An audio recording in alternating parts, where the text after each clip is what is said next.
celf neu drosedd.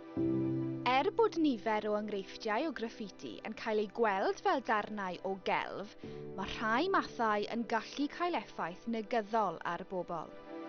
Mae graffiti sy'n targedu pobl ar sail eu llaeth, lliw croen, anabledd neu rywioldeb yn gallu cael ei ystyried fel trosedd casineb. Ac mae mwy o graffiti fel hyn yn ymddangos ar ein strydoedd.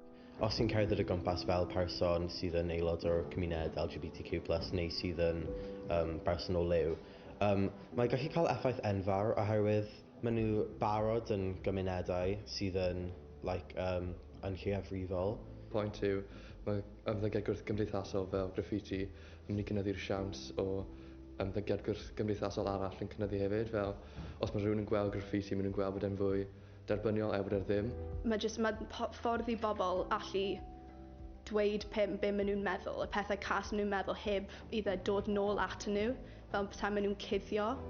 Ond mae Prifysgol Abertawe a Chyngor Mhen-y-bont yn gweithio gyda'i gilydd i dreialu ap newydd o'r enw Street Snap, sy'n rhybyddio'r heddlu am graffiti cas.